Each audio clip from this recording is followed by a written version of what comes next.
Un personnage célèbre est mort pour la cause du Congo, aujourd'hui République démocratique du Congo.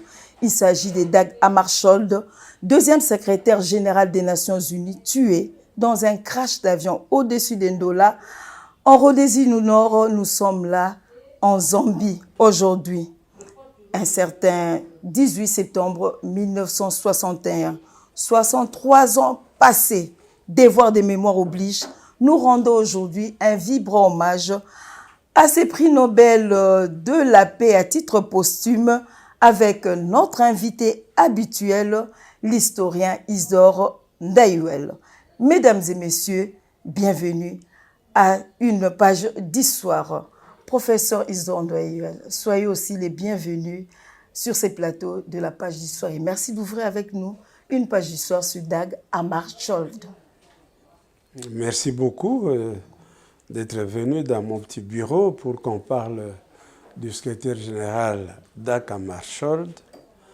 Je suis vraiment heureux de pouvoir faire cette émission parce que je pense qu'il est important de restituer aux Congolais la mémoire de ce personnage. En 1961, en l'espace de 9 mois, nous avons perdu les deux personnages qui ont vraiment lutté pour l'unité du Congo, pour qu'il n'y ait pas la partition du Congo. D'un côté, le 17 janvier 61, nous savons que nous perdons notre héros national, Patrice Emery Lumumba. Mais le 18 septembre, un peu dans la même région, un peu au-delà de Bukama, à Ndola, donc en Rhodésie du Nord, en Zambie, nous perdons Dag Hammarskjöld.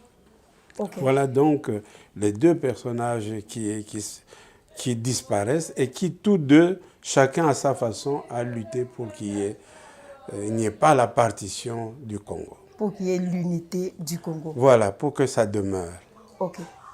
Professeur Isidore Ndayuel, que pouvons-nous retenir de la biographie de Dag Hammarskjöld? Alors, vous avez très bien dit que c'est le deuxième secrétaire général des Nations Unies. Le premier, M. Trygve, n'a pas fait longtemps. Nommé en 1946, il a dû démissionner en 1952. Le personnage qui fait en sorte que finalement les Nations Unies soient connues, c'est justement Dag Hammarskjöld. Le premier était norvégien, lui il est suédois. Il est fils d'un homme politique suédois, mais un personnage connu pour son engagement pour la paix. Et d'ailleurs, déjà à cette époque, on l'appelait le pape laïque. Donc c'est le gars qui va prendre en main les Nations Unies pour en faire vraiment un instrument pour la paix. Et son premier dossier compliqué, c'est en 1956, avec la situation du canal de Suez. Okay. En Égypte. En Égypte. Voilà. À ce moment-là, l'Égypte s'appelle plutôt la République arabe unie de Nasser.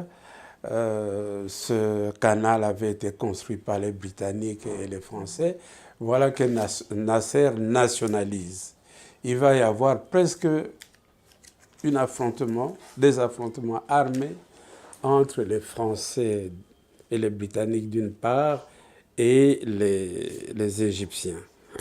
C'est la première fois d'ailleurs qu'il y a une intervention des casques bleus. Mais c'est une toute petite intervention. La grande intervention, la première, la grande, dans l'histoire des Nations Unies, c'est donc au Congo en 1960. Donc voilà d'abord pour situer le personnage. Mais j'aimerais aussi situer le cadre international. Parce que nous parlons beaucoup dans les émissions de la guerre froide. Parce que en 1940-45, nous avons une grande guerre mondiale, oui. La Deuxième Guerre mondiale. Et finalement, à l'issue de ça, les gens estiment que plus jamais ça.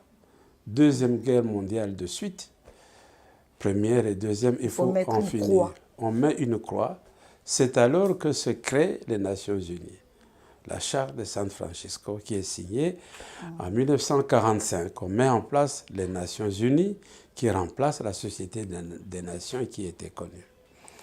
Mais malheureusement, les conflits apparaissent parmi les vainqueurs.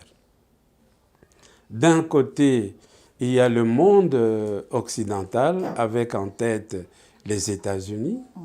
Et les États-Unis sont dirigés par le président Eisenhower, qui est le général qui avait fait le débarquement.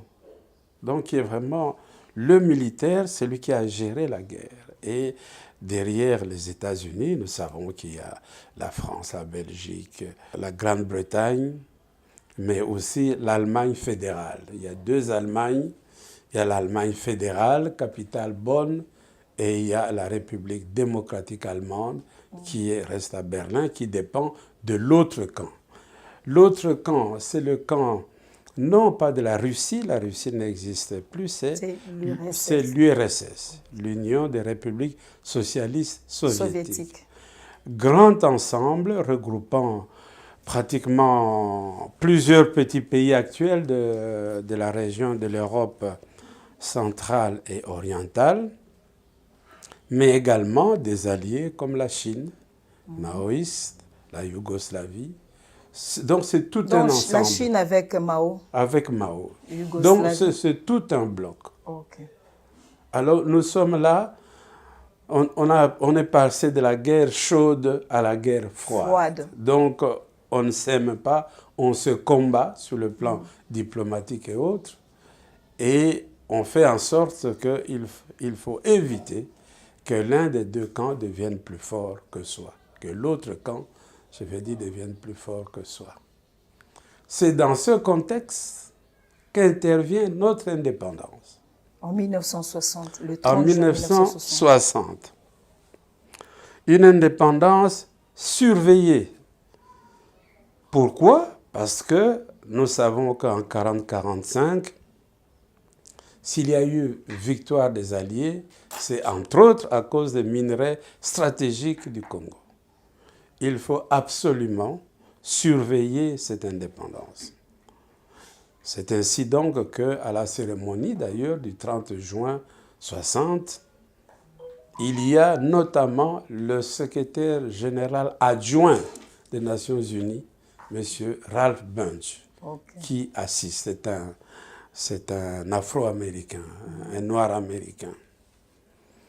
Et après ces événements, il reste sur place et assiste à la grande débâcle que nous connaissons, c'est-à-dire les mutineries de la force publique. Et voilà qu'il y a rupture des relations diplomatiques tout de suite avec la Belgique, le 14 juillet. Et le 14 juillet, Lumumba fait appel aux Nations Unies, demandant les casques bleus. Okay. On doit d'abord noter ce fait que Dag Hammarskjöld accepte tout de suite, présente le dossier au Conseil de sécurité, c'est accepté. 2-3 jours après, les casques bleus sont là au Congo. À peu près 20 000 personnes. 20 000 casques bleus. 20 000 casques bleus. Okay. Pour ne parler que des forces combattantes. Naturellement, il y a aussi l'administration, il y a la logistique, etc. Et pour les Quinois, ils doivent savoir que le Royal, le bâtiment, l'hôtel Royal. L'hôtel Royal, c'était ça, le quartier général. C'est ça, c'est le quartier général. Ils sont déployés dans toutes les provinces, c'est-à-dire les 6 provinces de 1960, avec chaque fois un représentant de chaque pays. Et sur le plan international, il y a pratiquement les casques bleus. Ce n'est pas l'armée des Nations Unies, puisque ce sont des pays qui envoient. Et nous avons spécialement des troupes provenant des pays du tiers-monde, il faut le dire. Donc des pays comme l'Inde, le Pakistan, l'Éthiopie, le Ghana. Voilà. Dans ces Le 20 000 Maroc. casques bleus Oui, répartis en groupes. c'est ça. Et nous avons aussi des pays, pas du Conseil de sécurité, des membres permanents du Conseil de sécurité, mais les pays nordiques, considérés comme neutres. Nous avons des troupes de Norvège, de l'Irlande, Pologne, de la Suède, Finlande. oui, et nous avons même des Italiens Ok. dans l'aviation. Donc, ils sont là sur place. Et le grand problème est qu'avant le 14 juillet, il y a eu un événement grave. C'est que le 11 juillet a été proclamée l'indépendance du Katanga. Le Alors, 11 juillet 1960. Et c'est le grand problème, l'indépendance du Katanga.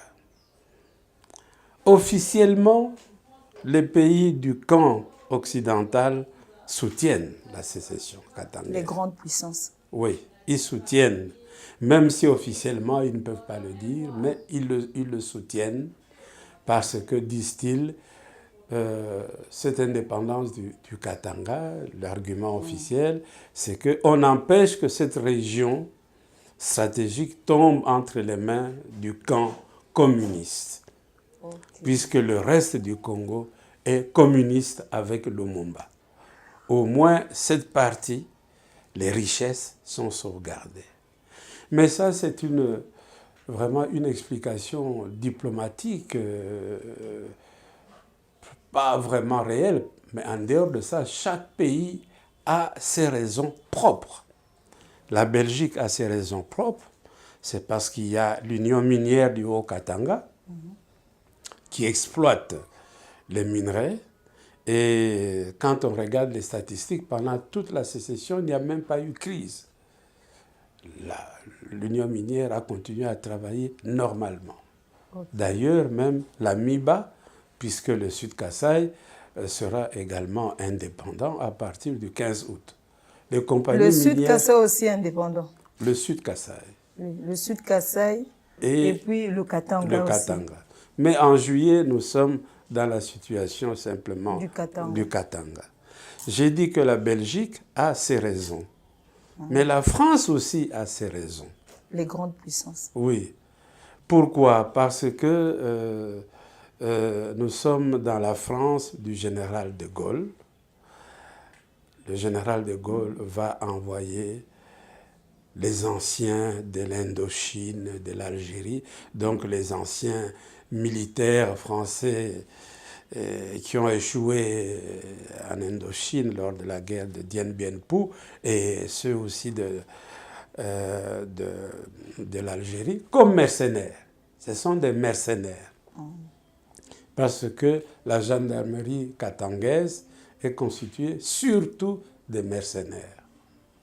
Il y a bien sûr les officiers katangais, mais il y a surtout ceux-là. Ils ne sont pas des nationaux.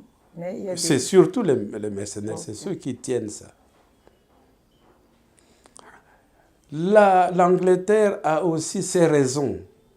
C'est que l'Angleterre, à ce moment-là, voudrait constituer ce qu'elle a toujours voulu faire, la grande fédération des Rhodésies. Il y a deux Rhodésies.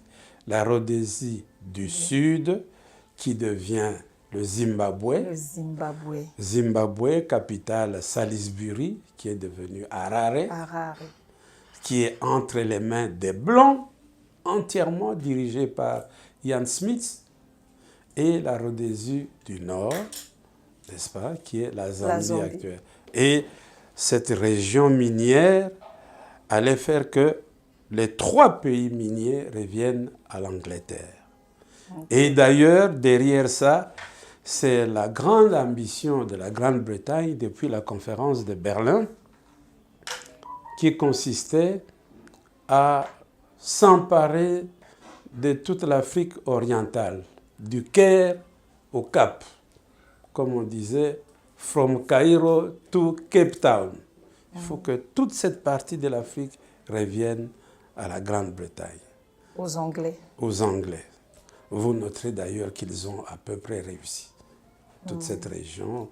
On appelait le Soudan anglo-égyptien, et puis les colonies britanniques de l'Ouganda, etc. Le Tanganyika revenait aux Allemands, deviendra Tanzanie actuelle, deviendra britannique, etc. Les Rhodésies, le Nyasaland, l'Afrique du Sud. Donc Tanzanie s'appelait Tanganyika. Tanganyika. Donc, voilà, il y a toutes ces ambitions. Et ce petit État est bien organisé dès le départ. Il y a une mission d'assistance et de coopération belge qui se met sur place, qui arrive sur place. L'Union minière bat déjà la monnaie. Il y a une monnaie, il y a le franc katangais. Joseph Kiwele, notre grand musicien du Katanga, qui est d'ailleurs membre du gouvernement de l'État sécessionniste, compose l'hymne national. Du Katanga. Oui, la katangaise. La katangaise, un bel hymne d'ailleurs, un très bel hymne. Et la Belgique travaille à la constitution de cet État. Le professeur Clemens de l'Université de Liège compose la constitution du Katanga. Et le Katanga est bien représenté. Il y a des ambassadeurs, des consuls à New York, à Paris, un peu partout. Comme la société minière de la Belgique fonctionnait normalement, donc la Belgique était d'accord pour que... Était là, c'était ça. À Paris, en Afrique du Sud.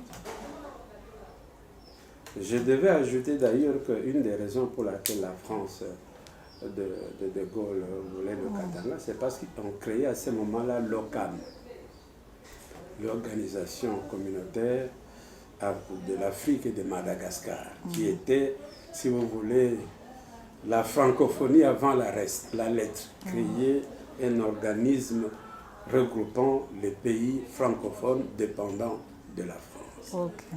Il y a une instance qui est contre la partition, la sécession katangaise, c'est l'ONU de Dag Hammarskjöld. Oui. Il n'est pas d'accord. Oui, le deuxième secrétaire général des Nations Toujours n'est pas d'accord. N'est pas d'accord. Il ne fonctionne avec pas. La sécession Il ne katangaise. fonctionne pas dans cette logique. Okay. Ce qui est une situation, une position extrêmement difficile pour lui, parce qu'il appartient au camp occidental et le Conseil de sécurité, les membres permanents, c'est surtout eux, et il ne fonctionne pas tout à fait dans cette logique. Alors, c'est ça qui va être toute l'histoire de son drame. Donc, c'était vraiment une équation difficile. Une équation Dag Hammarskjöld. difficile. Lorsque les événements du Congo sont connus, mais arrivons en 1961, il se passe au moins 3 choses importantes au début de l'année. Le premier événement important, c'est que au mois de février, le président des États-Unis change. C'est Kennedy. Okay. Et donc, la politique de Eisenhower, qui était contre Lumumba, et qui a fait qu'on ait tué Lumumba d'ailleurs, en janvier, avant le changement de présidence aux États-Unis, cette affaire appartient au passé. Le nouveau président n'est plus dans ces idées-là. Au demeurant, la CIA sort un rapport qui dit qu'en fait, Lumumba n'était pas communiste. Qu'il y a eu beaucoup de choses, mais en fait, en réalité, quand on examine, il n'y a rien qui prouve qu'il était communiste, c'était un nationaliste. Mais pourquoi on le condamnait alors? Le rapport a été fait bien après sa mort. Après sa mort. Deuxième événement important, c'est que Lumumba est mort depuis janvier.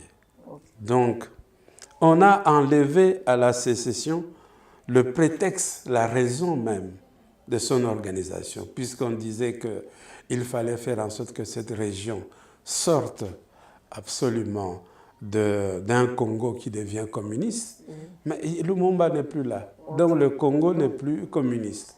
Alors, qu'est-ce qu'on fait? Pourquoi encore faut-il qu'il y ait une sécession? Donc,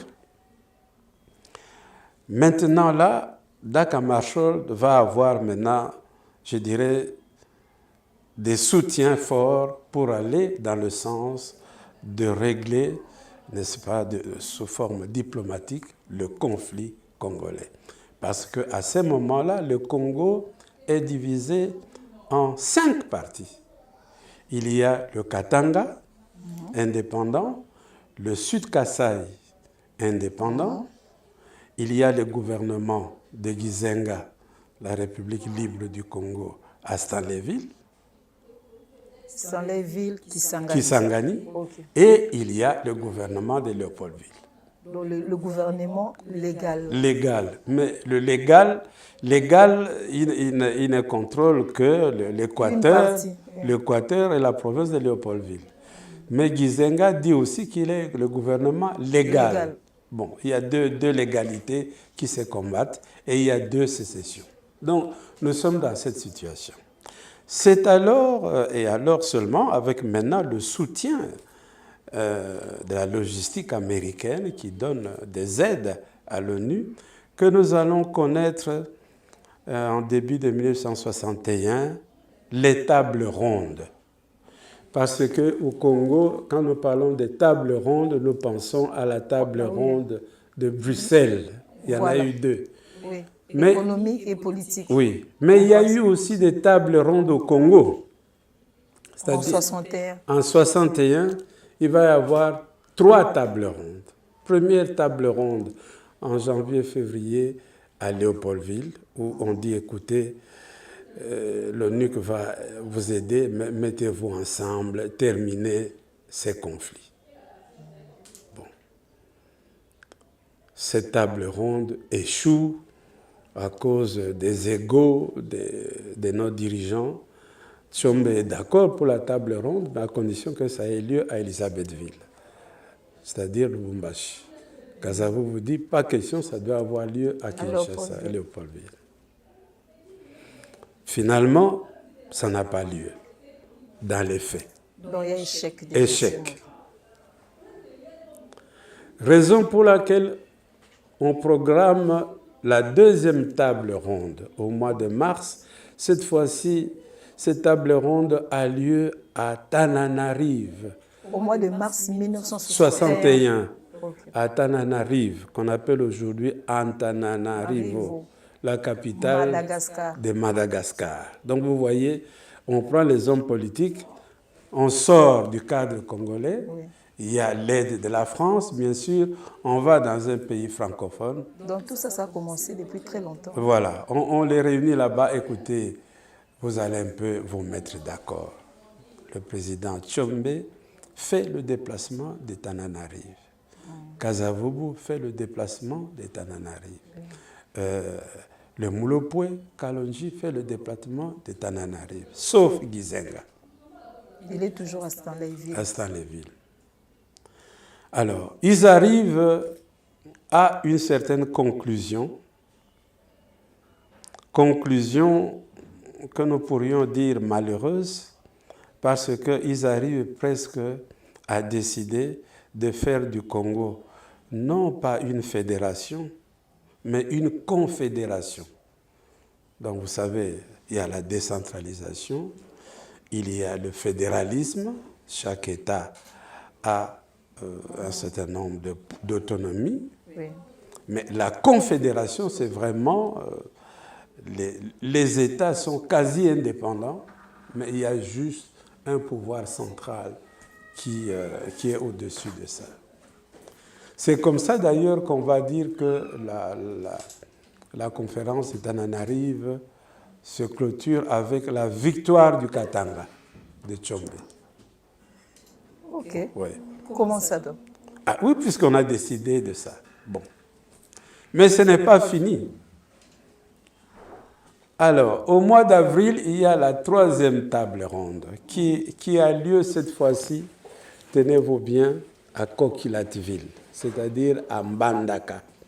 Alors, nous sommes là à une table ronde où on recentre les choses. On dit, mais écoutez, à Tananarive, on a été trop loin. Pas question, on ne peut pas faire quand même une confédération. Ce n'est pas possible. On peut faire un État fédéral, un Congo fédéral, mais pas confédéral. Alors, Moïse Tshombe et son ministre des Affaires étrangères, Évariste Kimba, se fâchent et décident de quitter la conférence. Parce que lui, il était d'accord pour cette confédération, oui, au lieu du fédéralisme. Parce qu'avec le fédéralisme, il y a au moins de l'autonomie. Mais pas comme la confédération. Oui. La confédération, c'est plus grand encore. Là, le pouvoir allait revenir à Tshombe. Voilà. Alors, il se fâche, il décide de quitter cette table ronde, mais on l'arrête. Par qui? Justement, par l'armée nationale. On ne dit pas question que vous ne rentrez pas au Katanga. Okay. D'ailleurs, c'est vous qui êtes à la base de tous ces problèmes. On l'arrête et on arrête Évariste Kimba. On les amène à Léopoldville, on les amène même à Kitona.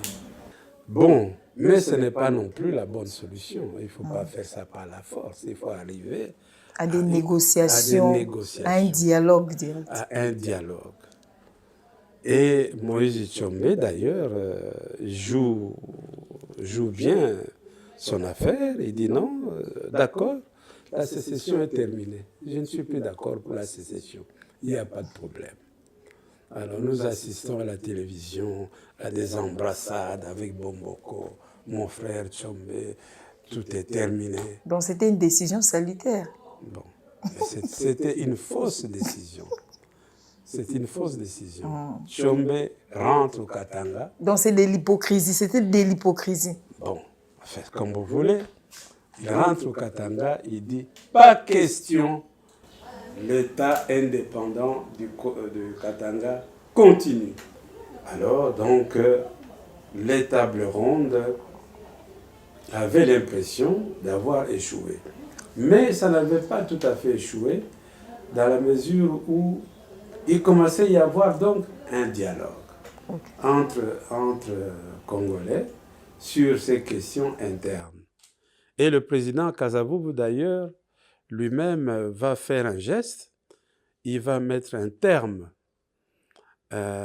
au commissariat général des universitaires qu'il avait mis en place pour nommer à nouveau Iléo Premier ministre. Il y a eu 2 fois gouvernement de Iléo. Premier gouvernement Iléo, c'est en septembre 1960, lorsqu'on révoque Lumumba, on met en place le gouvernement Iléo, qui sera remplacé par les commissaires généraux. Mais là, on fait à nouveau appel à Iléo. Donc, on peut dire la deuxième version de son gouvernement. Alors, l'aboutissement de ce processus de table ronde et le geste fait par Kasavubu va nous amener à ce qu'on va appeler le conclave de Lovanium en juillet 1961. C'est-à-dire que Kasavubu va dire, écoutez, j'avais renvoyé les chambres en 1960. Eh bien, je reconvoque à nouveau les chambres. Même vous qui êtes dans les sécessions, etc., la chambre du Congo, comme en 1960, est appelée en session. C'est cette session qu'on va appeler le conclave de Lovanium. Conclave parce que l'ONUC va enfermer ces gens à Lovanium, comme on disait à l'époque, sans femme, sans bière, en disant vous devez absolument vous entendre. Les étudiants à ce moment-là passent leurs examens à l'Institut Saint-Luc, qu'on appelle aujourd'hui l'Académie des Beaux-Arts, d'autres à l'Athénée de Kalina, de la Gombe. Donc, les étudiants, on a fait partie des étudiants, tout Lovanium est bloqué. faut savoir que tout Rigini actuel n'existe pas encore. C'est la forêt. Il y a juste la maison, justement, de M. Derigini, qui avait une maison dans cette forêt. Il avait des chevaux. Derigini. C'est un blanc, oui, un Italien. Tout Livulu, il y a Livulu universitaire, d'accord, mais tout le reste, que nous appelons toujours Livulu, n'existait pas. Donc, on a pu faire un cordon pour enfermer ces gens. Donc, on arrive à ce conclave de Lovanium. Il y a des délégations qui proviennent de toutes parts, y compris de Stanleyville, donc de l'autre légalité avec Gizenga, mais Gizenga lui-même n'est pas là. Et donc, c'est toujours absent. Oui, mais c'est à ce moment-là qu'on arrive à mettre en place le fameux gouvernement avec, n'est-ce pas, Adoula, Premier ministre. Okay. C'est d'ailleurs, on reprend pratiquement le gouvernement Lumumba. On dit, écoutez, les ministres, vous êtes là, vous demeurez ministre, mais le Premier ministre, il est mort. On fait quoi? Alors, on va prendre Adoula. Et on va reprendre Gizenga comme Premier ministre. On va nommer Chazon Sendwe comme le deuxième vice-premier ministre. Ils seront deux. Donc voilà comment l'effort de Dag Hammarskjöld continue sur le plan politique à faire quelque chose.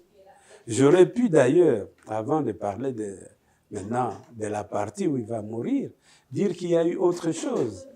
C'est avec Dag Hammarskjöld à ce moment-là qu'on demande qu'on crée l'ENDA, l'École nationale des droits et d'administration, et qu'on crée l'IPN pour aider le Congo à avoir ses cadres rapidement.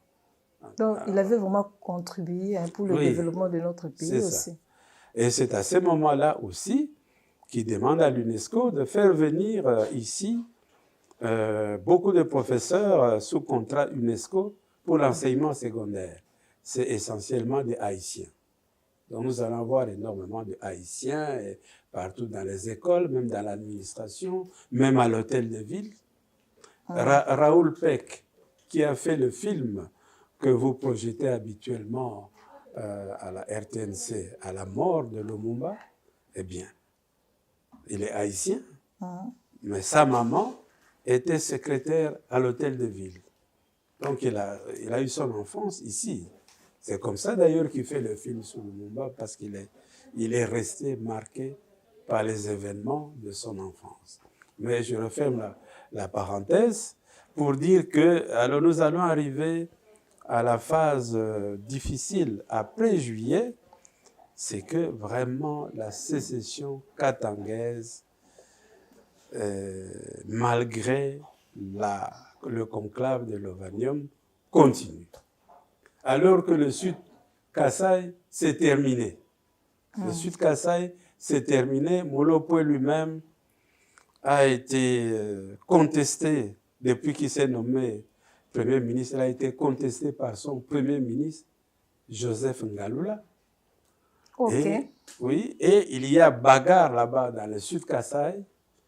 D'ailleurs, l'un d'eux s'appelle Kalonji Ditunga, la nation, et l'autre c'est Ngalula Mpandanjila, c'est-à-dire le guide. Donc, tous les gens de Ngalula, ceux qu'on appelait là-bas les Benamukanda, donc tous les intellectuels et tout ça là, quittent cet État avec ce Kalonji qui s'est basé sur le pouvoir coutumier, qui s'est fait nommer Molopoe, alors qu'il n'y a jamais eu de Molopoe au Kasaï, les Balopoe, c'était au Katanga, au Nord Katanga. Donc, c'était presque d'ailleurs une entorse coutumière. Hein? Bon. Donc, cette sécession, au moins, s'effrite, se termine.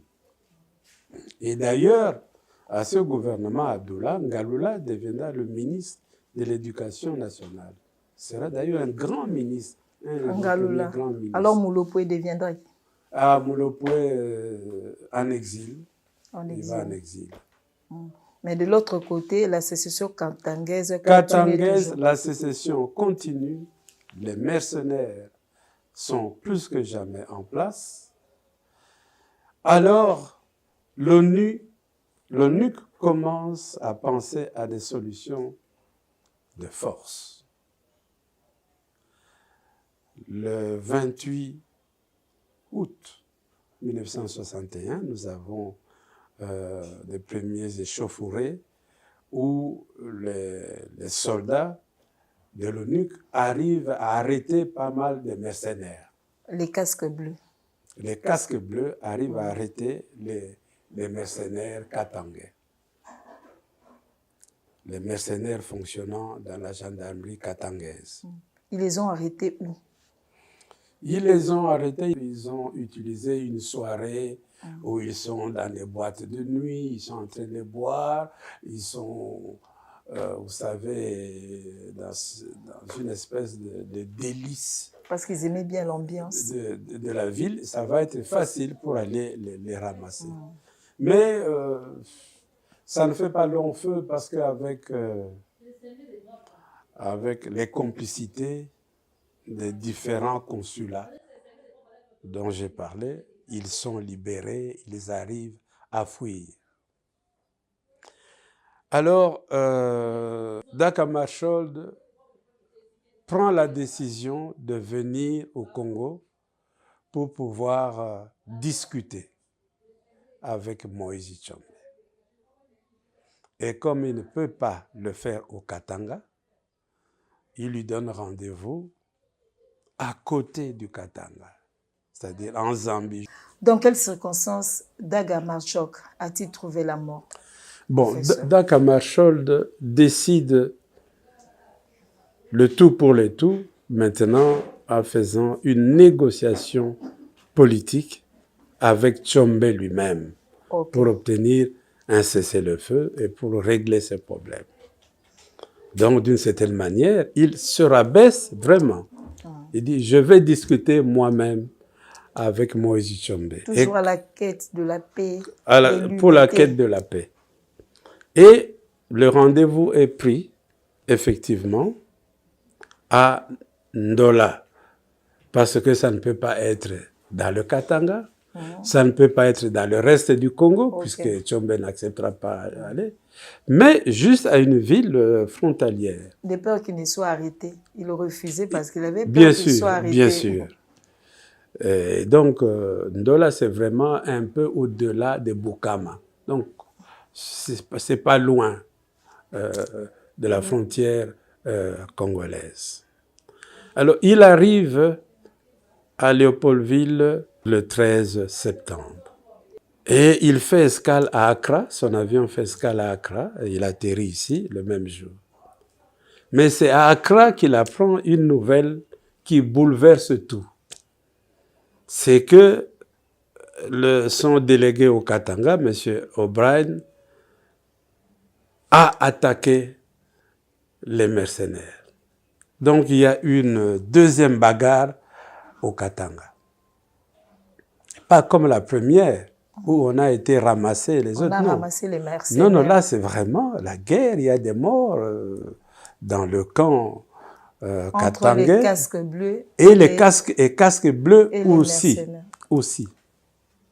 Quelque chose de très très grave. Entre parenthèses, il y avait au Katanga une rue qui s'appelait la rue des femmes katangaises. Aujourd'hui, c'est devenu la rue des femmes congolaises, l'avenue des femmes congolaises. Mais ça n'a pas le même sens. À ce moment-là, c'était l'avenue des femmes katangaises. Donc, Moïse Tshombe a monté les femmes qui ont fait une marche contre l'ONUC pour que l'ONUC s'en aille. Pour que les casques bleus se retirent. Les casques bleus se retirent. Alors, il est très embêté. Il est très embêté. Il atterrit à Léopoldville, essaye de régler des choses à distance jusqu'au 18, où il décide que malgré tout, il voudrait aller rencontrer Moïse Tshombe tel que convenu. Et donc, son avion décolle en soirée, vers les 19h, pour pouvoir aller le rencontrer le 18 septembre. Et il croyait faire une mission secrète, pas connue. Mais vous pensez donc, tous les consulats étrangers, les Britanniques et tout ça, étaient déjà informés. Ils ont informé tout le monde, ce qui fait que déjà à Ndola, il y avait des gens venus de Lusaka, d'autres de Salisbury, de Lubumbashi, pour voir le secrétaire général qui allait arriver. Donc déjà, ceci va expliquer cela. Donc le voyage n'est plus un voyage secret. Lui-même décide à bord de son avion DC-6 de ne pas survoler l'espace katangais. C'est dangereux pour lui. Donc il est obligé d'aller tout droit jusque, si vous voulez, le lac Tanganyika. Et là, il est sur le territoire congolais, l'espace congolais, et puis piquer tout droit jusqu'à Ndola.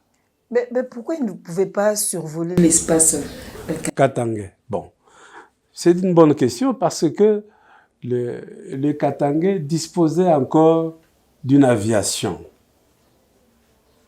notamment un chasseur, un Fouga Magister, avec lequel les mercenaires bombardaient les villes au Katanga. Et donc, son avion pouvait être bombardé par ce Fouga Magister katangais. Donc, raison pour laquelle il ne veut pas prendre le risque de traverser l'espace katangais. Donc, parce que c'était une mission secrète. Ah, oui, mais on ne sait jamais. Il faut prendre les précautions. Okay. Et d'ailleurs, pendant tout le vol, pas de contact avec rien du tout. Parce que si cette mission était officielle, je crois qu'il allait être protégé. On n'allait pas bombarder peut-être. Mais oui, mais je vous ai dit que dans le camp occidental, il y a beaucoup de pays qui sont contre la fin de la sécession katangaise, donc, qui veulent que ça continue. Donc, ils ne partageaient pas la même opinion que les grandes puissances. C'est ce que nous avons dit au début. Okay. Donc, il est dans la logique de mettre fin à la sécession. Mais il y a tellement de forces obscures, d'agendas cachés dans tous ces différents pays occidentaux qui veulent que ça continue. Lorsque j'ai lu quelque part qu'il n'y a pas eu de contact avec la tour de contrôle. Non, il y a eu des contacts avec la tour de contrôle de Ndola. Quelques minutes avant d'atterrir. Oui. Donc, quelques minutes avant, il devait atterrir à minuit 5. Minuit moins 10, il y a le contact avec la tour de contrôle pour pouvoir atterrir. L'avion amorce l'atterrissage sur la piste de Ndola. Et puis, quelques temps après, la radio ne répond. Les gens attendent jusqu'à 1h du matin. Tshombe, fou furieux, n'est-ce pas? Tous les gens qui sont venus, qui croyaient le rencontrer, la presse, etc., les gens furieux rentrent à Salisbury et à Lusaka. Alors les gens ont cru qu'il avait décidé en dernière minute de ne pas atterrir et de repartir. Sans doute qu'il y a eu une urgence ailleurs dans le monde, après tout, sur le secrétaire général des Nations Unies. Il est peut-être rentré à New York. Tout ça était faux. Alors, pendant longtemps, on dira que voilà, c'était un accident. Un accident. Sans doute le pilote était fatigué. Sans doute l'aéroport, il n'a pas bien reconnu l'aéroport. Il a fait un crash. Depuis des années, on se rend compte que ce n'était pas un accident, c'était un attentat. Mais quand est-ce qu'on a su que l'avion s'était écrasé? On a su que l'avion s'est écrasé, disons officiellement, le matin. lorsqu'on a pris contact. Est-ce qu'il est rentré à Léopoldville? Non. Est-ce qu'il n'a pas atterri à Dar es Salaam, dans les villes proches? Non. Est-ce qu'il est rentré à New York? Non. Mais la nuit, il y a eu des gens, des Africains qui étaient là, qui faisaient leur bois, oui, qui ont vu cet avion s'enflammer et tomber. Et ils disent même qu'ils ont vu 2 avions. Il y avait même un autre avion. Il y avait 2 avions. Il y avait 2 avions. Donc, les témoignages, ces témoignages-là, à l'époque, on ne les a pas pris au sérieux. Oh, oui.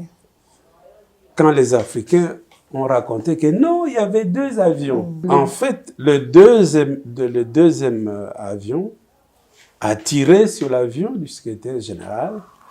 Ok, je comprends. Donc, il y avait 2 avions. Le deuxième avion a tiré sur l'avion du secrétaire général. Le deuxième, c'est l'avion pirate qui était en l'air, qui n'est pas signalé à la tour de contrôle, qui a fait le sale coup. Pendant longtemps, cette version du simple crash a prévalu, jusque d'ailleurs à ce que la Suède demande une enquête. Et en 2015, les Nations Unies ont diligenté une enquête et le secrétaire général Ban Ki-moon, en 2017, a donc conclu officiellement aux Nations Unies que ce n'était pas un accident. L'origine d'abord c'était un accident. Oui. Maintenant par après on a contesté cette version. Un accident. Mais qui l'a tué? Voilà.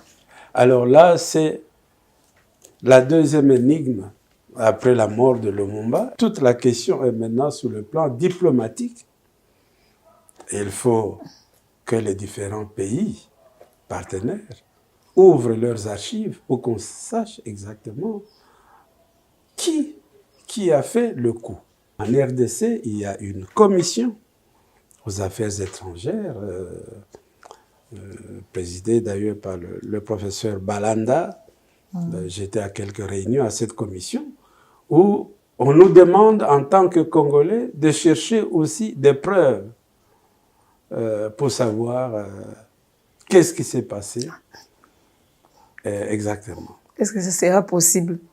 Ce sera vraiment possible dès 1961 jusqu'à aujourd'hui que nous puissions encore donner une vraie version de tous ces faits? C'est-à-dire que les témoignages, comme je vous ai dit, les témoignages, il ne faut jamais minimiser les sources orales, qui sont aussi des sources.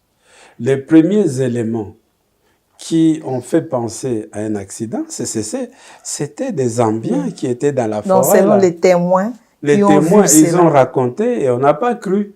Dag Hammarskjöld est un personnage important dans l'histoire du Congo. Donc, le bilan officiel faisait état de 15 victimes? Tout à fait. Dans cet avion. Mais, donc, tous ceux qui l'accompagnaient. Après la mort de Dag Hammarskjöld, est-ce qu'il y a eu la délivrance du Congo? Délivrance de sa crise politique? Après la mort de Dag Hammarskjöld. Après la mort de Dag Hammarskjöld, oui. Oui, parce que en janvier 1963, Tshombe va enfin déclarer la fin de la sécession katangaise. Donc il y a eu unification du Congo. Et aller en exil. Nous sommes en janvier 1963. Et donc, vous voyez, il y a eu des morts pour sauver l'unité du Congo.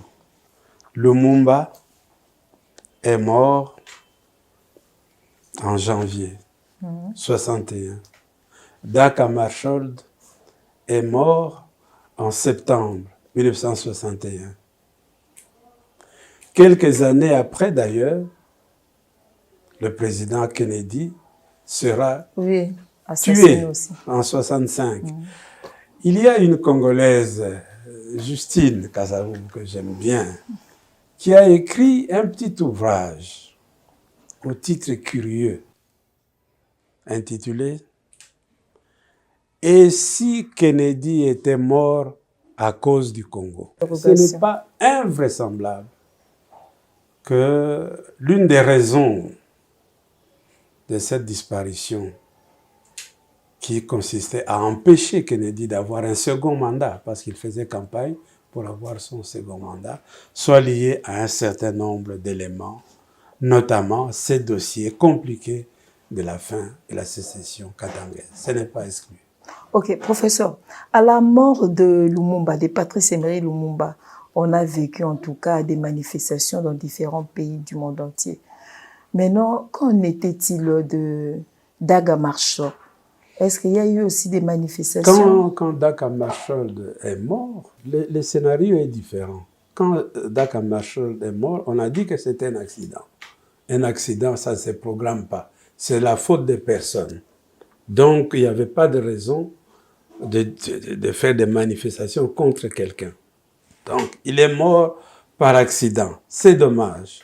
Le président Kennedy lui a rendu hommage et on lui a décerné le prix Nobel de la paix à titre posthume.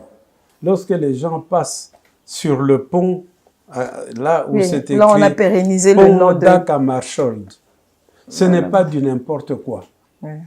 Ce n'est pas un nom quelconque. C'est le nom du deuxième secrétaire général des Nations Unies, quand même.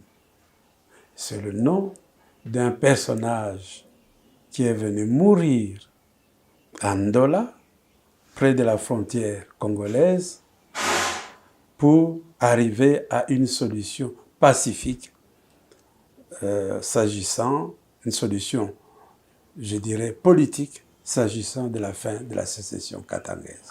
Professeur Isondewel, si vous étiez demandé de faire quelques recommandations pour pérenniser ces hauts fonctionnaires internationaux qui est Dag Hammarskjöld, qu'allez-vous proposer? Mais je proposerai ce que j'ai toujours proposé. C'est-à-dire que, s'agissant des noms de rues au Congo, nous avons oublié les noms des grands Africains, des personnalités extra-congolaises, extra-africaines, qui nous ont aidés. C'est quand même étonnant que chez nous, il n'y ait rien à part le pont sur Dag Hammarskjöld. C'est quand même étonnant qu'il n'y ait rien sur Che Guevara. Nulle part sur Kwame Nkrumah. Professeur, si on diligentait encore une nouvelle enquête sur la mort de Dag Hammarskjöld, croyez-vous qu'il y aura des chances de l'aboutissement de cette enquête-là? Il y aura vraiment une bonne réponse à toutes nos questions posées? Je pense qu'on pourra y arriver. On pourra y arriver dans la mesure où la page de la guerre froide était en principe tournée avec la chute du mur de Berlin, même si elle est en train de revenir par la fenêtre. Mais donc, à ce moment-là, vous savez que les archives de la CIA, un certain nombre d'organismes, publient des choses. C'est comme ça d'ailleurs que nous avons eu l'opportunité d'avoir des informations sur la mort de Lumumba. C'est parce qu'après des années, en Belgique, il y a eu des Belges, il y a Ludo de Witt, entre autres, qui a été fouiné, qui a écrit un livre, qui a posé des questions et qui a fait que le Parlement belge a dû organiser une enquête officielle et qui a eu des conclusions. Il faudrait également qu'il y ait cela. Probablement qu'on devrait demander à la Suède d'être un peu plus proactive. Je sais que l'ambassade de Suède à Kinshasa est très consciente de ce problème, puisque les artistes congolais, à l'occasion du 60e anniversaire de sa disparition, ont produit une statue de Dag Hammarskjöld qui se trouve à la résidence de l'ambassadeur de Suède. Mais qui aurait dû être à une place publique, qui aurait pu être à une place publique. Après la mort de Dag Hammarskjöld et aussi la fin de la sécession katangaise, on avait retiré les casques bleus qui étaient venus sur Congo. Non, après la mort de Dag Hammarskjöld, malheureusement, notre crise ne s'est pas terminée. Le nouveau secrétaire général, qui s'est appelé U Thant, qui est un Birman, va continuer. Parce que j'ai dit, on proclame la fin de la sécession katangaise en janvier. Le président Kasavubu nomme Iléo comme ministre résident au Katanga pour régler les questions liées à la fin de la sécession. Mais la même année, 63, au mois de juillet, Pierre Moulele est dans le maquis. Pierre Moulele est dans le maquis. Donc c'est une autre page, un autre épisode de crise congolaise qui s'ouvre en 1963. Et puis aussi, autre crise, c'est que le gouvernement à Doula, ça ne marche pas. Tous les socialistes, les gens de gauche qui font partie de ce gouvernement démissionnent. Ils partent à Brazzaville, ils créent le CNL, Comité de Libération Nationale. Alors, à ce moment-là, le président Kasavubu revoque à nouveau les chambres. Revoque les chambres. Ok. Quelle est votre conclusion par rapport à Dag Hammarskjöld? Cette histoire n'est pas les anecdotes des témoins qui racontent « j'étais là-bas, j'ai vu, il avait fait ça ». Non, c'est un minimum de réflexion sur cet ensemble des faits. Il faut donc bien se rendre compte que l'histoire, faut-il le rappeler, c'est aussi une science. Ce n'est pas seulement les événements, les anecdotes de ce qui s'est passé tel jour à tel endroit, mais c'est aussi les réflexions globales. Et je pense que de plus en plus, il y a, si je m'en tiens à tous les efforts qui sont en train de se faire, beaucoup réfléchissent maintenant au Congo et dans la diaspora sur notre propre grande évolution pendant les 60 ans, les 6 décennies, et tous les problèmes que nous avons connus, et la recherche des solutions à ces problèmes. Parce que ce sont des problèmes à la fois récurrents, sur lesquels souvent nous sommes portés à avoir les mêmes types de réactions, les mêmes types de réponses, alors qu'on aurait pu s'attendre qu'avec la connaissance, l'expérience du passé que nous avons, c'est autre chose que nous devrons mettre sur la table. Merci, professeur Isondayoel. Je vous en prie.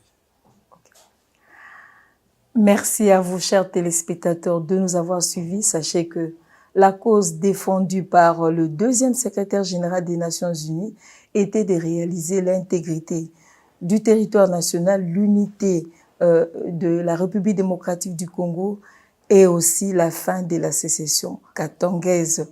Malgré cela, les ennemis de la paix de la République démocratique du Congo ont mis fin à ces jours. Aujourd'hui, la MONUSCO va se retirer de la République démocratique du Congo, mais les problèmes, mais la République démocratique du Congo est toujours menacée. Merci de nous avoir suivis. Le rendez-vous est pris pour une nouvelle page d'histoire.